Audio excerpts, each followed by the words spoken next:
Hello guys, good evening. कैसे हैं आप सब? वेलकम टू झुंझुनू वाला physics classes YouTube channel. Today we will discuss Coulomb's law. क्या डिस्कस करेंगे हम गाइस? कूलम्ब्स लॉ डिस्कस करेंगे। कूलम्ब्स लॉ होता ही क्या है एक्चुअली, पहले हमें डिस्कस भी करना है और उससे पहले हमें पता भी होना चाहिए कि इलेक्ट्रिक फोर्स क्या होता है। तो गाइस लास्ट क्लास में हम डिस्कस करते आ रहे हैं कि टू सिमिलर चार्ज क्या करते हैं, रिपल्सन, और टू अपोजिट चार्ज क्या करते हैं, अट्रैक्शन करते हैं। तो इनके बिटवीन एक फोर्स क्या होता है, लगता है। वो फोर्स कौन होता है? वो इलेक्ट्रिक फोर्स होता है। क्या होता है? इलेक्ट्रिक फोर्स होता है। तो हम बोल सकते हैं कि two similar charge can be repel to each other और two opposite charge can be attract to each other. In between a force will be acts that is called electric force.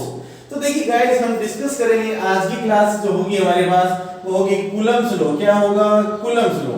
देखिए गाइस, ये Coulomb's एक scientist हुआ, उसने एक laws को define किया अपने ही नाम से। और कूलम्ब्स लॉ के पहले हम फैक्ट्स पढ़ेंगे फर्स्टली, उसके बाद हम इसके डेरिवेशन पे भी डिस्कस करेंगे, इसके वेक्टर रिप्रेजेंटेशन पे भी डिस्कस करेंगे, इसमें परमिटिविटी पे भी हम क्या करेंगे, डिस्कस करेंगे गाइस। तो देखते रहिए। चलिए, तो मैं फर्स्टली इसके पॉइंट्स लिखवाता हूं। कूलम्ब्स लॉ क्या क्या फॉलो करेगा वो हमें वन बाय वन क्लियर होना चाहिए पहले, और फिर हम उसके स्टेटमेंट देखेंगे, फिर इसका मैथमेटिकल देखेंगे, फिर हम इनकी यूनिट डायमेंशन पे डिस्कस करेंगे, फिर हम क्या करेंगे, ये वेक्टर की रिप्रेजेंटेशन पे डिस्कस करेंगे। तो चलिए, सम इंपॉर्टेंट पॉइंट्स हैं वो रिलेटेड टू कूलम्ब्स लॉ। तो फर्स्टली देखिए, कूलम्ब्स लॉ किसके लिए एप्लीकेबल है? Coulomb's law always applicable for point charge और स्टेशनरी चार्जेस के लिए। पॉइंट चार्ज और स्टेशनरी चार्जेस के मेनली आप हमेशा यही बोलेंगे, it is applicable for stationary charge. और स्टेशनरी चार्ज कैसे होते हैं? जो इलेक्ट्रिक फील्ड को प्रोड्यूस करते हैं। और कूलम्ब्स लॉ किसमें डिस्कस कर रहे हैं हम? इलेक्ट्रोस्टैटिक्स में डिस्कस कर रहे हैं गाइस। क्लियर हो गया होगा?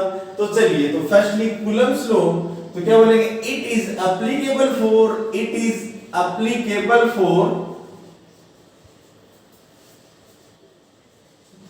स्टेशनरी चार्ज, और बोल सकते हैं आप point charge, no problem, but stationary charge very very important. Coulomb's law किसके लिए एप्लीकेबल है? Coulomb's law 10 to the power -15 metre से फ्यू किलोमीटर डिस्टेंस के लिए एप्लीकेबल है।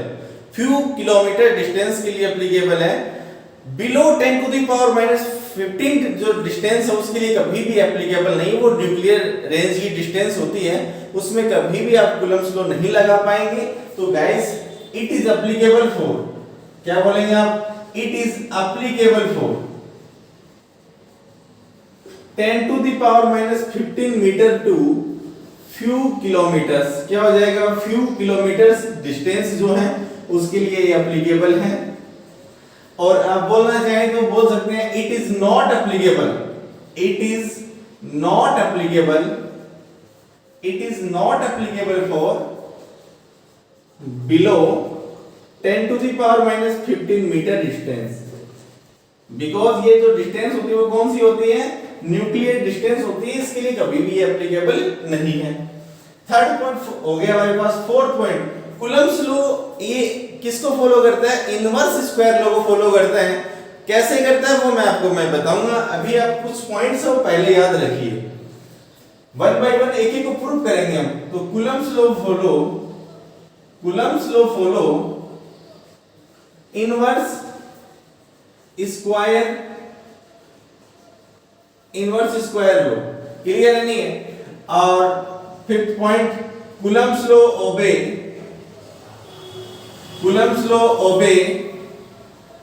Newton. Third law of motion को भी फॉलो करता है। थर्ड लॉ ऑफ मोशन,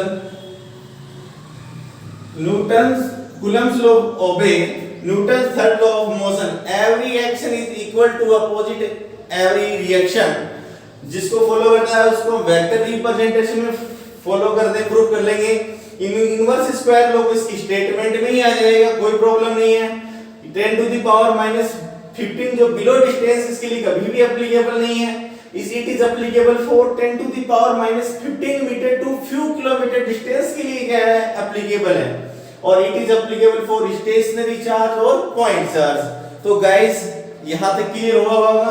तो चलिए स्क्रीनशॉट ले लीजिए, चैनल को सब्सक्राइब करते रहिए। चलिए आगे चलते हैं, फिर अब डिस्कस करेंगे हम कूलम्स लॉ पे।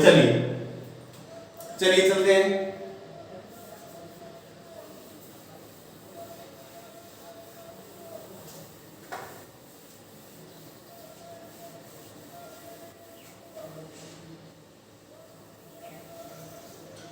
गाइस कूलम्स लॉ क्या बोलते हैं? कूलम्स लॉ बोलते हैं कि किसके लिए एप्लीकेबल है ये। आप एक सिस्टम बनाइए पहले इसके, एक इसी सिस्टम में क्या लेंगे आप? Let us consider a system. आपने एक सिस्टम कंसीडर किया, it is applicable for stationary charge. तो ये आपके पास पॉइंट कैसे है? यहाँ आप स्टेशनरी चार्ज को क्या करवाइए? प्लेस करवाइए। वो चार्जेस कौन हो जाएंगे? Q1 और Q2। शायद आई थिंक बात यहाँ तक क्लियर हुआ होगा। अब इनके बिटवीन जो डिस्टेंस है वो आप क्या ले रहे हैं? स्मॉल आर ले रहे हैं। क्या ले रहे हैं आप? स्मॉल आर ले रहे हैं। क्लियर है नहीं है? तो ये चार्जेस जो यहाँ प्लेस है ये कैसी चार्ज है?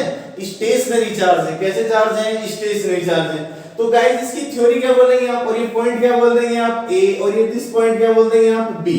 तो इसकी थ्योरी क्या हो जाएगी? आप देखिए, लेट अस कंसीडर, क्या बोला आपने? Let us consider a system of charges. Clear नहीं है? In system of charges two stationary charge is present, two stationary charge is present, point A Q1 charge is present और point B Q2 charge is placed. These charges are placed small r distance to each other. Clear है नहीं है? तो आप फिर statement आप इसका जो लिख रहे हैं, मैं इसकी थ्योरी भी लिख रहा हूं, कोई प्रॉब्लम नहीं है। तो आप क्या बोलेंगे? Late us consider a system of charges, let us consider a system of charges। जैसा आपने डायग्राम बनाया है वैसी ही थ्योरी हम पूरी फिजिक्स में बनाएंगे। किसी की भी कॉपी करने की जरूरत नहीं है, हम अपनी थ्योरी हम खुद डेवलपमेंट करेंगे। क्लियर है नहीं है? तो let us consider a system of charges। Here point A Q1 charge is placed, Q1 charge is placed and point B Q2 charge is placed। Clear है नहीं है? और ये दोनों चार्जेस हैं, ये बोथ चार्जेस के बिटवीन डिस्टेंस कितनी है? Small r। These charges are placed small r distance to each other, guys यहां तक क्लियर हुआ होगा? इसका स्टेटमेंट देखते हैं बेटा, है ना? अब स्टेटमेंट क्या हुई थी? इसकी थ्योरी थी, हमने डायग्राम बनाया और हमने अभी थ्योरी लिखी। अब इसका स्टेटमेंट है, वो स्टेटमेंट देखिए। स्टेटमेंट क्या बोलता है? वो बहुत इंपॉर्टेंट है और यहीं से हमारे पास न्यूमेरिकल भी होने। तो न्यूमेरिकल जब होंगे जब हमारी थ्योरी क्लियर होगी। तो गाइस मैंने पहले फर्स्ट आपको पॉइंट बोला था, it is applicable for stationary charge और पॉइंट चार्ज। आपने कैसे चार्ज लिए? स्टेशनरी चार्ज ले लिए, नो प्रॉब्लम, कोई प्रॉब्लम नहीं है, एप्लीकेबल है। तो Q1 चार्ज और Q2 कैसे हैं? Stationery charge. पॉइंट नंबर 1 आपका क्लियर है, ठीक है? चेक करिए अपने नोटबुक को। और ये कैसा फॉलो करता है? इनवर्स स्क्वायर लॉ को फॉलो करता है। तो अभी बता देता हूं मैं, क्लियर है नहीं? अब क्या बोलता है कि कूलम फोर्स, क्या बोला मैंने? Coulomb force. अभी मैंने आपको बताया था कि फोर्स क्या होता है, इलेक्ट्रिक फोर्स, अभी थोड़ी देर पहले ही बोला था, दोबारा भी रिपीट कर रहा हूं।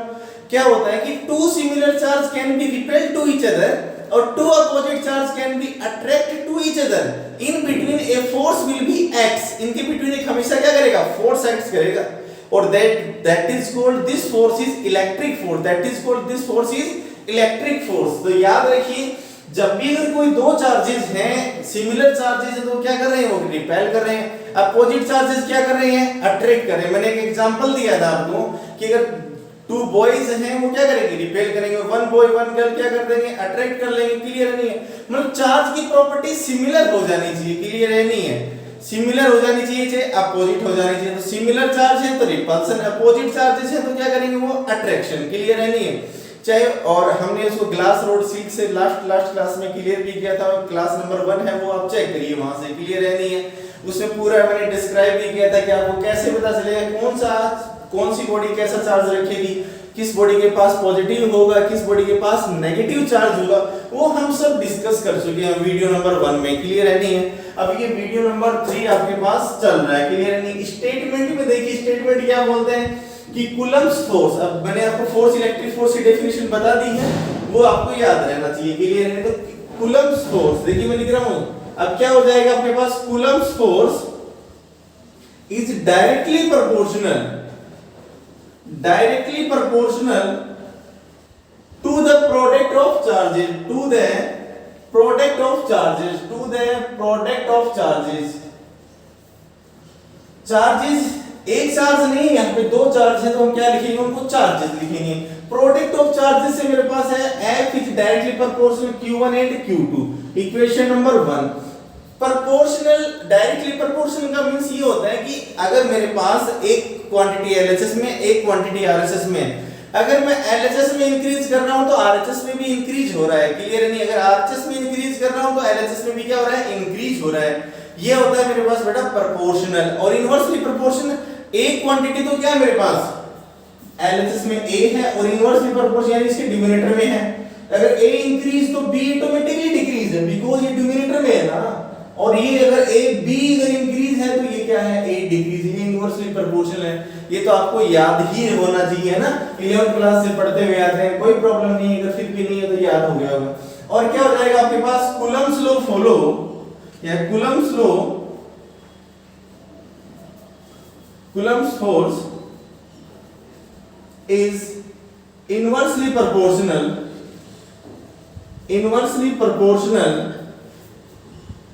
to the square of distance,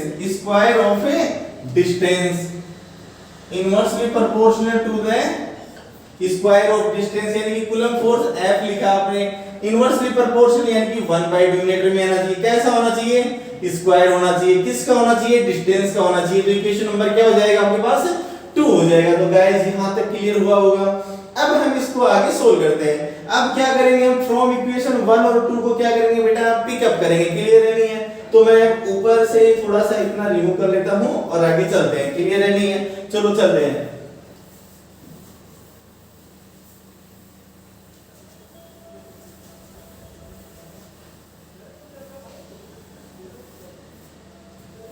तो गाइस अब क्या करेंगे, अब फ्रॉम इक्वेशन 1 और 2 से बात कर रहे हैं आप। तो फ्रॉम इक्वेशन 1 एंड 2 आप लिख सकते हैं, you can write F is directly proportional Q1 Q2 upon R square. Clear है नहीं है बेटा, यहां तक हो गया होगा शायद आपका, कोई डाउट है तो बोलिए। चलिए आगे चलते हैं बेटा। अब देखिए बेटा, यहां हमारे पास अब क्या हो जाएगा, हम इसको सोल्व करेंगे, क्लियर है नहीं है। F directly proportional Q1 Q2 upon R square. जब आप इसको आगे सोल्व करेंगे तो कोई बात नहीं है, आपके पास आ जाएगा F equal K Q1 Q2 upon क्या हो जाएगा, R स्क्वायर। क्लियर है नहीं है। अब K यहाँ क्या है, प्रोपोर्शनल कांस्टेंट है। K क्या है, प्रोपोर्शनल कांस्टेंट है। मैंने लास्ट क्लास में बताया था आपको कि हम जब भी किसी भी डायरेक्टली या इनवर्सली प्रोपोर्शनल को रिमूव करते हैं वहां एक कांस्टेंट लेते हैं। यहां भी हम एक कांस्टेंट ले रहे हैं, वो कौन है, K है। क्लियर है नहीं है। तो K क्या है, K है प्रोपोर्शनल कांस्टेंट है। K कौन है यहाँ, प्रोपोर्शनल कांस्टेंट है। क्लियर है नहीं है।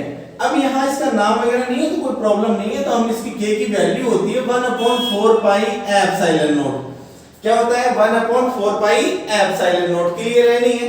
अब यहाँ इसको पिकअप करिए, क्लियर है नहीं। अब आगे जाके नेक्स्ट थोड़ी देर में मैं इसकी यूनिट भी बताऊंगा, डायमेंशन भी बताऊंगा, तो अपना माइंड को पूरा कंसंट्रेट करिए, क्लियर है नहीं। आपका कूलम फोर्स की वैल्यू आ गई, कितनी आ गई, K Q1 Q2 upon R square. आपको याद होना चाहिए।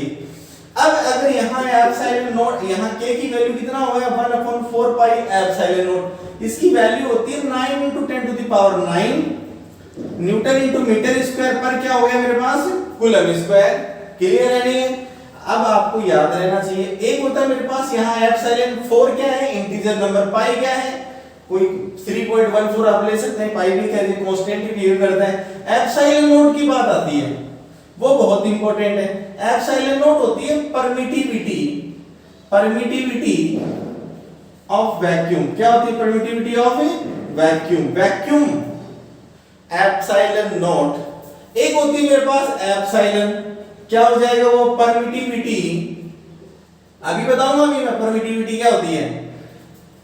परमिटिविटी इन मीडियम, परमिटिविटी क्या होती है, मीडियम में होती है, क्लियर है नहीं है। एक होता है मेरे पास एप्सिलॉन आर, उसको बोलते हैं डाई इलेक्ट्रिक कांस्टेंट, क्या बोलते हैं, डाई इलेक्ट्रिक कांस्टेंट, अदरवाइज बोलते हैं जिसको हम रिलेटिव परमिटिविटी, क्या बोलते हैं हम इसको, relative permittivity.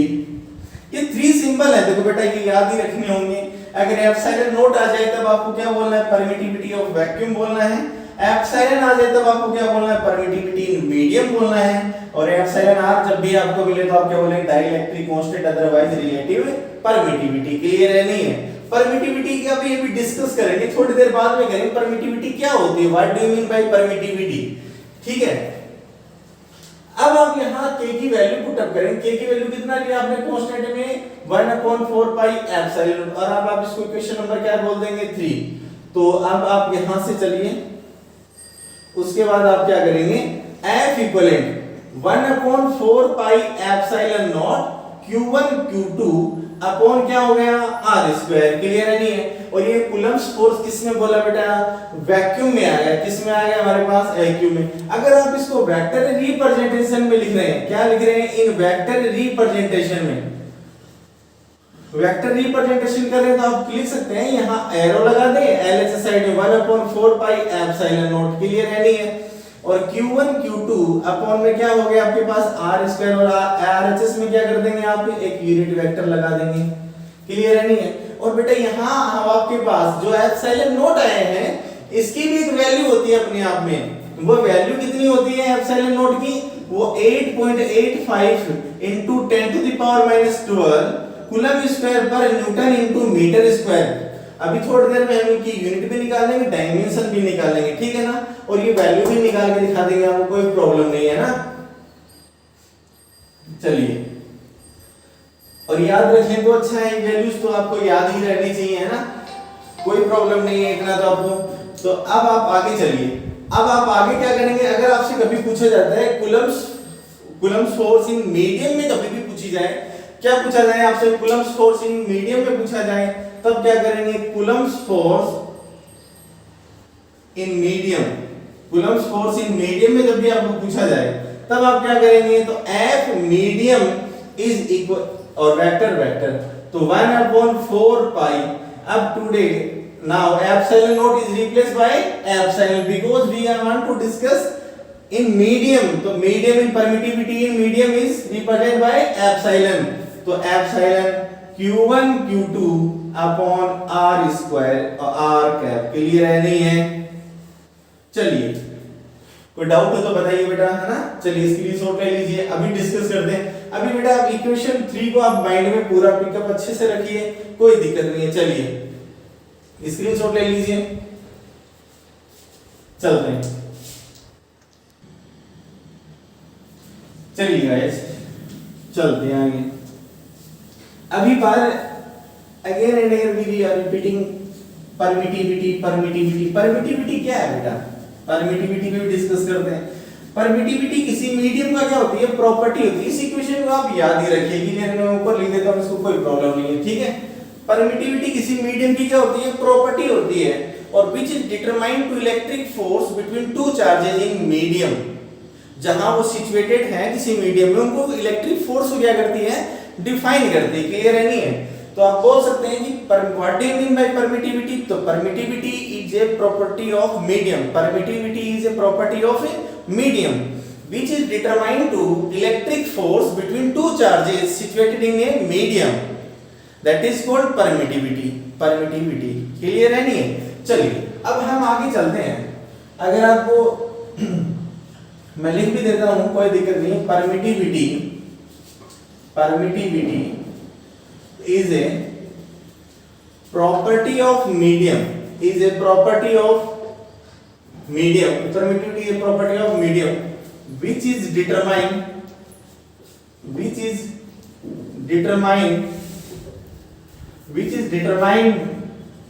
to electric force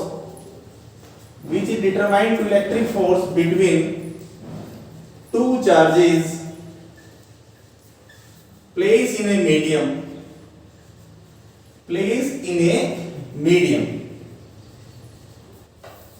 ये लो, ये परमिटिविटी होती है। इसको आप डिफाइन कर सकते हैं इजीली, नो प्रॉब्लम, क्लियर है नहीं है। अभी आप इक्वेशन 3 को मैंने आपको बोला था वो याद रखिए, F इक्वल क्या है था आपके पास, k q1 q2 अपॉन में क्या हो गया था r स्क्वायर, आप इसको याद रखिए, क्लियर है नहीं है। अब हमें क्या करना है, फर्स्टली हम यूनिट ऑफ k देखेंगे, तो मैंने k की वैल्यू भी थोड़ी देर पहले आपको बताया था, तो अब हम हमारा डिस्कस होगा unit of k, unit of k and dimension of k, very important. देखिए बोर्ड एग्जाम में हमारे पास एनसीईआरटी हो चाहे नीट हो चाहे जेई हो, नीट और जेई में तो उसका वेटेज बहुत अच्छा होता है यूनिट और डायमेंशन का। देखिए 11th क्लास में जल्दी आपके लिए लेके आ रहा हूँ यूनिट डायमेंशन में, लगभग हम उसमें 500 के आसपास यूनिट डायमेंशन सोल्व करेंगे, नो प्रॉब्लम। अब 12th क्लास में जैसे जैसे टॉपिक आ रहे हैं वैसे वैसे सोल्व करते रहें, क्लियर है नहीं है। यूनिट ऑफ के एंड डायमेंशन, इन दोनों को हम अभी सोल्व करेंगे। अब हेडिंग होगी हमारे पास यूनिट ऑफ के एंड डायमेंशन, क्लियर है नहीं, अब आपको पता हो जाना चाहिए।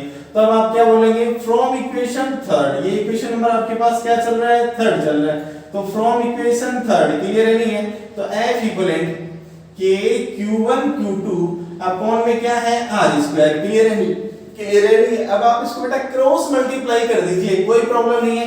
तो आप क्या लिख सकते हैं, k q1 q2 equivalent f r square. बेटा ये किस में हो रहा है वो भी आपको पता होना चाहिए, एसआई सिस्टम में चल रहा है, किस में चल रहा है, इन एसआई सिस्टम में चल रहा है। किस में, ब्रैकेट में लिख देता हूं, किस में बात कर रहे हो बेटा आप, ये एसआई सिस्टम में बात कर रहे हो, क्लियर है नहीं है। अब आपको किसकी बात करनी है, k की बात करनी है, तो k पे आ जाओ, कोई प्रॉब्लम नहीं है। तो k इक्विवेलेंट क्या हो जाएगा आपके पास, f r square upon q1 into q2, clear है नहीं है।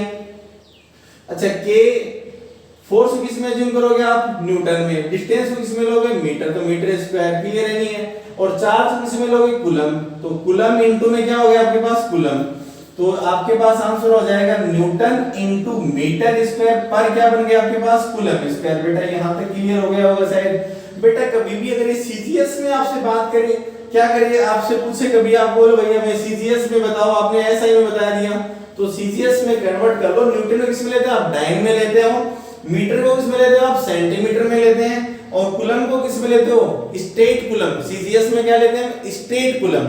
तो एज इट इज पिकअप करिए, तो यूनिट ऑफ के इन सीजीएस सिस्टम हो जाएगा मेरे पास dyne into centimetre square divided by stat coulomb whole square. बेटा यहां तक क्लियर हुआ होगा, स्क्रीनशॉट ले लीजिए। चलिए चलते हैं, और अब हमें क्या करना है, डायमेंशन कैलकुलेट करनी है। तो डायमेंशन के लिए हमेशा किस में कर रहे हैं हम, एसआई में बात कर रहे हैं। 99% हमारे जो केसेस पूछे जाते हैं वो एसआई से ही रिलेटेड होते हैं, नो प्रॉब्लम, क्लियर है नहीं है। तो न्यूटन इंटू मीटर स्क्वायर पर क्या हो गया आपके पास, कूलम स्क्वायर हो गया, यहां तक देख लीजिए। और सीजीएस में अगर आप चल रहे हैं तो dyne into centimetre square per stat coulomb whole square, clear है नहीं है। स्क्रीनशॉट ले लीजिए और चैनल को सब्सक्राइब करिए। चलिए चलते हैं, है ना। चलिए अभी हम इससे क्या करेंगे, डायमेंशन भी कैलकुलेट करेंगे, तो अभी तो यूनिट हुआ है, तो थोड़ा सा स्पेस मुझे लगता है कि कम है ना। चलिए कुछ दिन बाद इनको बढ़ जाएगा ना, तो वेट करिए 1-2 क्लासेस का। डायमेंशन कैलकुलेट करते हैं हम, है ना, डायमेंशन ऑफ के। अभी तो हमने यूनिट भी कैलकुलेट कर लिया, हम क्या कर लेते हैं, डायमेंशन कैलकुलेट कर लेते हैं। चलिए देखिए, अकॉर्डिंग टू हमारे पास एक फॉर्मूला आया था, k इक्विवेलेंट क्या था हमारे पास, फोर्स की हमने क्या किया था, F equivalent k q1 q2 upon r square, याद रखते रहिए। और इसको फिर हमने k को क्या किया था, न्यूटन इंटू मीटर स्क्वायर पर क्या हो गया मेरे पास, कूलम स्क्वायर, क्लियर है नहीं है। अब डायमेंशन पे डिस्कस कर ले, तो न्यूटन यानी कि फोर्स का डायमेंशन क्या होता है आपके पास, आपने यहाँ पे क्या लिया था, फोर्स को आपने किस मेजरमेंट किया है, न्यूटन में। तो इसकी यूनिट लिखिए ना, क्या होता है dimension, m1 l1 t-2, clear है नहीं है। मीटर है तो मीटर यानी कि l2, क्लियर है नहीं। कूलम की डायमेंशन क्या होती है आपके पास, a1 और t1, क्लियर है नहीं। और इसका क्या है आपके पास, होल स्क्वायर, क्लियर है नहीं है। सोल्व करेंगे आप स्क्वायर तो आपके पास आंसर आ जाएगा a2 और क्या हो जाएगा t2। जैसे जैसे आपके पास है वैसे वैसे फॉर्मूले में पुट अप करिए, कोई प्रॉब्लम नहीं है। तो k का आपके पास डायमेंशन बन जाएगा k इक्विवेलेंट, न्यूटन का कितना है आपके पास, m1 l1 t-2 मल्टीप्लाई क्या है l2, क्लियर है नहीं है, डिवाइडेड बाय a2, और ये क्या हो जाएगा आपके पास t2। देखिए बेस देखिए यहाँ किसका सेम है, l का, और यहाँ भी किसके हैं l1 और l2 की पावर 2। तो बेस जिसका सेम होगा उसी के साथ उसकी पावर एड्स होंगी। कहीं आप l के साथ t के साथ मल्टीप्लाई नहीं करें, ऐसा नहीं होगा कभी भी। जिसका बेस सेम है उसी की पावर्स क्या होंगी, ऑटोमेटिकली ऐड हो जाएंगी, तब आपके पास आंसर बन जाएगा। यहां से क्या बन जाएगा, m1 as it is m1 रख दीजिए, l3 रख दीजिए, t-2 रख दीजिए, कोई no problem. a2 divided by t2, a2 और ये क्या हो जाएगा आपके पास t2। तो k इक्विवेलेंट आंसर आ रहा है आपके पास क्या है। देखो अब यहाँ पैसे मत बोला सर ये -2 यहाँ +2 हम कैंसिल कर दें, कभी नहीं होगा है ना। ये डिनोमिनेटर से किस में जाएगा, न्यूमरेटर में जाएगा ना, क्लियर है नहीं है। अब ये कितना हो जाएगा, -4 हो जाएगा, क्लियर है नहीं है। तो कितना हो जाएगा, m1 l3 t-4 a minus क्या हो जाएगा आपके पास 2। ये आपका k का क्या आ गया बेटा, डायमेंशन भी आ गया है, क्लियर है नहीं है। तो चलिए देखो अभी इतना सब कुछ याद रखना, अगर आपको डायरेक्ट आता तो आप डायरेक्ट भी कैलकुलेट कर सकते थे, पर कोई बात नहीं, मैथमेटिकली देखिए इससे अपनी भी एक प्रैक्टिस भी हो जाएगी, क्लियर है नहीं है। चलते रहिए, चलो इसकी शॉट ले लीजिए, चलिए आगे चलते हैं। अब हमें किस में करनी है, आगे चलना है, अभी यूनिट कैलकुलेट करनी है, किसके लिए, unit of epsilon not and dimension of epsilon not, clear नहीं, जिसको हमने क्या बोला, परमिटिविटी इन वैक्यूम बोला, परमिटिविटी ऑफ वैक्यूम जिसको हमने बोला है, उस पे डिस्कस कर लेते हैं, क्लियर है नहीं है। तो चलिए, तो permittivity unit of epsilon nought, ठीक है। अब चलते हैं unit of epsilon, who will tell me बेटा आप कैसे सोल्व करेंगे, है ना। एप्सिलॉन नॉट देखिए अभी आपके पास जो इक्वेशन नंबर 3 आ रहा है, मैं वही बात कर रहा हूं दोबारा से जाके कि फ्रॉम इक्वेशन किससे मिला, मैं 3 से मिला, तो क्या आपके पास f equivalent k q1 q2 upon r square, clear है नहीं है। अब k के इनसाइड ही कौन हाइड है, epsilon nought, because we know that k equivalent 1 upon 4 pi epsilon nought, तो k के अंदर ही हाइड है k equivalent 1 upon 4 pi epsilon nought. बेटा याद हुआ नहीं हुआ, k की वैल्यू कितनी है, 1 अपॉन 4 पाई एप्सिलॉन नॉट, है ना। अब इसके इनसाइड ही कौन है, k को जब आप ओपन करेंगे तब एप्सिलॉन नॉट निकल के आएगा, नहीं तो नहीं आएगा। इस पहले क्यों नहीं किया, कहीं आप बच्चे बोलते हैं सर आपने पहले नहीं किया, क्योंकि पहले मुझे नीड ही नहीं थी, पहले मुझे किसकी नीड थी, ओनली k की नीड थी। आज किसकी नीड है, मुझे एप्सिलॉन नॉट की नीड है, तो मैं इसको क्या करूंगा, ओपन करूंगा। मैं क्या करूंगा, इसको ओपन करूंगा, चलिए है ना। ओपन करेंगे तो क्या हो जाएगा, f equivalent 1 upon 4 pi epsilon not q1 q2 upon में क्या मिल जाएगा आपके पास r स्क्वायर, क्लियर नहीं है। और यहां से आप वैल्यू किसका डिटरमाइन करना चाहते हैं बेटा, एप्सिलॉन नॉट का, क्लियर है नहीं। तो यूनिट आप इसकी, तो एप्सिलॉन नॉट इक्वल आप क्या कर देंगे, यहां से q1 q2 अपॉन 4 पाई f इनटू r स्क्वायर, आपके पास फार्मूला बन गया। अब यहां कौन है, q1 कौन है, चार्ज है, q2 भी चार्ज है, 4 इंटीजर नंबर, पाई कांस्टेंट है, फोर्स यहां क्या है, न्यूटन है, न्यूटन में मेजरमेंट करेंगे सॉरी, और r क्या है, डिस्टेंस, जिसको मीटर में लेंगे, क्लियर है नहीं है। तो देखिए अब यूनिट बना देते हैं इसकी, एप्सिलॉन नॉट की यूनिट क्या बन जाएगी आपके पास, चार्ज किसमें लोगे आप, coulomb into coulomb, coulomb square, clear है नहीं है। और 4 की जो हमारे पास जो नंबर्स होते हैं उनकी कोई यूनिट नहीं होती, कांस्टेंट होते हैं, कोई यूनिट कोई डायमेंशन नहीं होती है। 11th क्लास में हम आपको बता चुके होते हैं बात, क्लियर है नहीं है। फोर्स को बेटा हम किस में एज्यूम करते हैं, न्यूटन में एज्यूम करते हैं। डिस्टेंस को किस में लेते हैं बेटा, हम मीटर में लेते हैं। बेटा याद करिए, कूलम स्क्वायर पर न्यूटन इनटू क्या बन गया आपके पास, मीटर स्क्वायर बन गया बेटा, क्लियर हो गई होगी। इसकी तो वैल्यू जो होती है एप्सिलॉन नॉट की मैं पीछे बता चुका हूं, 8.85 × 10⁻12 कूलम स्क्वायर पर न्यूटन इनटू मीटर स्क्वायर। यहां तक क्लियर हुआ होगा बेटा। आप देखिए, आप जो अगर आप k की जो यूनिट डायमेंशन मैच कर रहे हैं, जस्ट ही एप्सिलॉन नॉट उसका अपोजिट है या सिमिलर है, वो लास्ट में देख लेते हैं। अभी यूनिट से तो आपको पता चलेगा वहां कौन था, न्यूटन इनटू मीटर स्क्वायर पर कूलम स्क्वायर था, और यहां क्या आ गया हमारे पास, कूलम स्क्वायर पर न्यूटन इनटू मीटर स्क्वायर। बेटा जब यूनिट ही एक दूसरे का रेसिप्रोकल फॉलो कर रही है तो डायमेंशन तो ऑब्वियसली करेंगे, है ना, और वो प्रूव भी कर लेते हैं, क्लियर है नहीं है। चलिए अब इसकी हम क्या करते हैं, डायमेंशन ऑफ एप्सिलॉन नॉट, क्या करते हैं हम, डायमेंशन ऑफ एप्सिलॉन नॉट की बात कर लेते हैं, क्लियर है नहीं है। तो चलिए अकॉर्डिंग टू हमारे पास फॉर्मूला हमारे पास है, कूलम की क्या हो जाएगी, A1 और T1, वही बात कर लेते हैं। तो एप्सिलॉन नॉट यानी कि चार्ज की क्या होती है, A1 T1, इसका क्या कर देंगे आप, square as it is. Newton का क्या हो जाएगा आपके पास, m1 L1 T-2 as it is. Metre क्या हो जाएगा आपके पास, L2, क्लियर है नहीं है। अब आप सोल्व करिए इसको आगे चल के। एप्सिलॉन नॉट इक्वलेंट क्या बन जाएगा आपके पास A2 और ये क्या बन जाएगा T2, स्क्वायर ओपन किया। अब यहाँ वही कहानी दोबारा आ गई बेटा आपके पास L1 L2 तो L3 ही होगा है ना, M1 L3 T माइनस क्या हो जाएगा आपके पास 2। बेटा अब इनको डोमिनेटर से नोमिनेटर में लेके जाएंगे तब आपके पास क्या हो जाएगा, तो ये -2 है और ये +2 है तो बेटा ये क्या बन जाएगा अब आपके पास दोबारा +4 बन जाएगा ना। तो पीछे आपके पास क्या आ रहा था, चलो की डायमेंशन पहले बना देता हूं, M-1 L-3 T4 A2 और पहले क्या आ रहा था आपके पास k की जो यूनिट है तो मैंने डिस्कस कर लिया और डायमेंशन में बता देता हूं कितना आ रहा था आपके पास M1 L3 T-4 A-2। तो अब ये दोनों पॉजिटिव है, ये दोनों नेगेटिव है तो रेसिप्रोकल हो गया नहीं, तो इसका यूनिट से डायमेंशन से क्या हो गया, एक दूसरे का अपोजिट है, एक को याद करिए दूसरा ऑटोमेटिकली आ जाएगा। क्लियर है नहीं है? तो यहां तक गाइस शायद आई थिंक सोचता हूं क्लियर हो गया होगा। चलिए स्क्रीनशॉट ले लीजिए, आगे चलते हैं है ना। अब हमारे पास हमने यूनिट पे भी डिस्कस कर लिया, ठीक है, और इनकी डायमेंशन भी हमने डिस्कस कर ली है और इनसे रिलेटेड पॉइंट भी फॉलो कर दिए। तो मैं अगर आपको अगेन रिपीट करवाया, फर्स्ट पॉइंट था मेरे पास कूलम्ब्स लॉ में मैंने पॉइंट बताए थे आपको, it is applicable for stationary और स्टेट चार्जेस। क्लियर है नहीं है? वो पॉइंट मैंने क्लियर किया यहां से। इसे किसको फॉलो करता है, इनवर्स स्क्वायर लॉ को फॉलो करता है। बेटा क्लियर हो गया नहीं हो गया? इसको फॉलो करता है इनवर्स स्क्वायर लॉ को, क्योंकि फोर्स है वो फोर्स के इनवर्सली प्रोपोर्शनल है या नहीं है डिस्टेंस। देख लीजिए आप यहां से, चाहे आप कभी भी चलते रहिए और वो मैंने स्टेटमेंट से लेके आया हूं। तो 2 पॉइंट, और it is applicable for 10 to the power -15 metre to few kilometre distance के लिए एप्लीकेबल है। क्लियर है नहीं है? It is not applicable for below 10 to the power -15 metre. Clear है नहीं है? इतनी इससे कम डिस्टेंस के लिए कभी भी एप्लीकेबल नहीं है भाई साहब, है ना। और ये पॉइंट नंबर 4 मैंने आपको क्या बोला, आपको याद होना चाहिए किसके लिए बोला, बताएंगे आप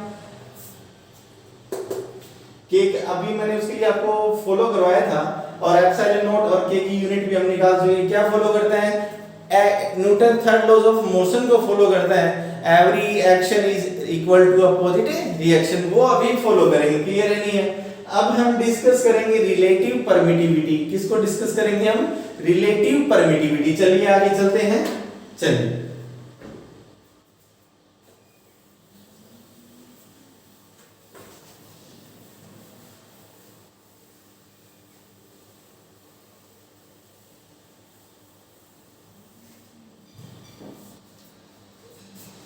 बेटा रिलेटिव परमिटिविटी, रिलेटिव आप किसको बोलते हो, परमिटिविटी तो मैंने अभी आपको बता दिया, थोड़ी देर पहले आपको बताया गया परमिटिविटी क्या। परमिटिविटी किसी मीडियम की प्रॉपर्टी होती है जो इलेक्ट्रिक फोर्स को डिफाइन करती है between two charges place in a medium. Clear है नहीं है? रिलेटिव परमिटिविटी, अदरवाइज हम इसको बोल सकते हैं डाई इलेक्ट्रिक कांस्टेंट। क्या बोलेंगे हम इसको, डाई इलेक्ट्रिक कांस्टेंट। क्लियर है नहीं है? और किससे रिप्रेजेंट करेंगे बेटा इसको, एप्सिलॉन आर से डिनोट करेंगे। क्लियर है नहीं है? रिलेटिव यानी कि हम किसी को जानते हैं, हम उनसे क्या रखते हैं, हमारा रिलेशन उनके साथ है, तो वो कौन हो गया हमारे पास, रिलेटिव परमिटिविटी। क्लियर है नहीं है? यानी कि एप्सिलॉन आर को जब तुम डिफाइन करोगे तो फर्स्टली इसको किससे डिनोट करते हैं, एप्सिलॉन आर से डिनोट करते हैं। क्लियर है नहीं है? तो देख लेते हैं क्या होता है रिलेटिव परमिटिविटी। तो फर्स्टली आप बोलिए it is denoted by epsilon R. क्या बोला आपने, it is denoted by epsilon R. Clear है नहीं? तो देखिए जब भी अगर आपके पास कूलम्ब्स फोर्स है किसमें, इन वैक्यूम में आपने कैलकुलेट किया है, और Coulomb's force between two charges के लिए किया है आपने इन मीडियम, इन दोनों का जो रेशियो जो डिफाइन करेंगे वो कौन बोलेगा, रिलेटिव परमिटिविटी बोलेगा। वो देखिए कैसे करते हैं, चलिए आगे चलते हैं बेटा, है ना। तो relative permittivity it is denoted by epsilon R. Clear है नहीं है? तो चलिए आप, मैं इसको रिलेटिव परमिटिविटी ना लिखिए, इसको मैं एप्सिलॉन आर लिख रहा हूं और फिर मैं इसे एक फार्मूला बना रहा हूं, उस फार्मूले से हम थ्योरी डेवलपमेंट करेंगे। क्लियर है नहीं है? चलिए तो क्या बोलोगे आप, कूलम्ब्स लॉ या कूलम्ब्स फोर्स, क्या बोलो, कूलम्ब्स फोर्स बिटवीन कितने चार्जेस में किया आपने, two charges, Coulomb's force between two charges, Coulomb's force between two charges इन, किसमें लिया आपने, इस प्लेस इन वैक्यूम। क्लियर है नहीं है? और Coulomb's force between two charges in medium. किसमें हो गया आपके पास मीडियम। ये बेटा हम दोनों कर चुके हैं, क्लियर नहीं है। वैक्यूम के लिए क्या है आपके पास F equivalent K Q1 Q2 upon R square, K को ओपन किया तो 1/4 पाई एप्सिलॉन नॉट, क्लियर है नहीं है। और मीडियम में कौन वैल्यू है आपके पास एप्सिलॉन, ओनली फॉर एप्सिलॉन, छोटा सा स्मॉल डिफरेंस है, बस इसको याद रखते चलिए, क्लियर है नहीं। कूलम्स फोर्स तो आपके पास between two charges in vacuum और Coulomb's force between two charges in medium. तब आप क्या बनाएंगे, रिलेटिव डेफिनेशन देखिए कैसे बनाएंगे आप। Relative permittivity otherwise dielectric constant is defined as the ratio of, क्या ये रेशियो दिखाई दे रहा है आपको, the ratio of Coulomb force between two charges in vacuum और Coulomb force between two charges in medium. हो गया, डेफिनेशन भी होगी। तो अब क्या बोलेंगे, रिलेटिव परमिटिविटी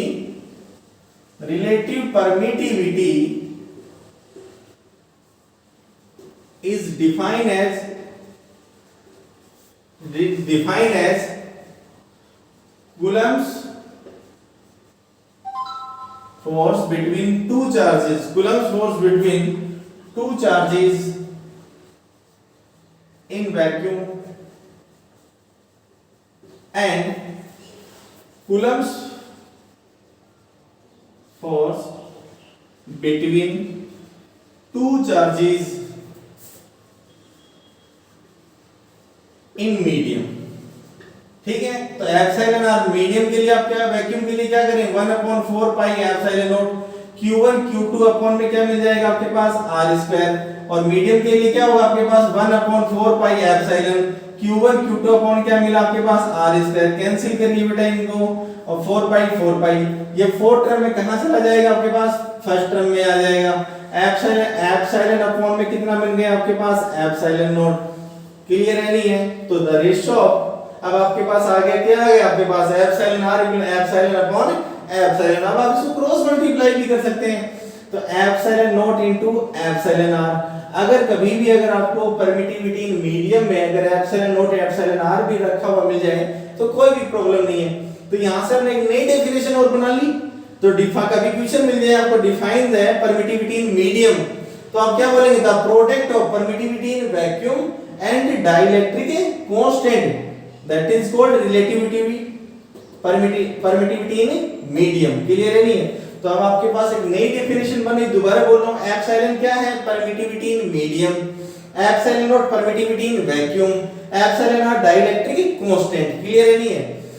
अब आप कभी भी आपसे पूछता है कि define the relative permittivity, sorry define the permittivity in medium, clear है नहीं है, define the permittivity in medium, तब आप क्या बोलेंगे, the product of permittivity in vacuum and dielectric constant, that is called permittivity in medium. चलिए guys screenshot ले लीजिए, आगे चलते हैं, चलिए फटाफट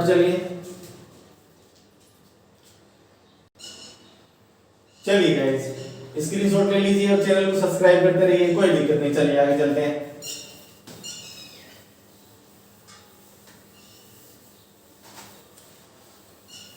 बेटा आपको कुछ वैल्यूज हैं वो और याद रखनी है, ठीक है।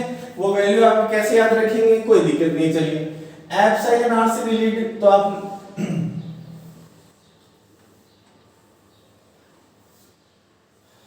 यहां मैं लिख रहा हूं, कुछ सब्सटेंस का नाम है, नेम ऑफ सब्सटेंस,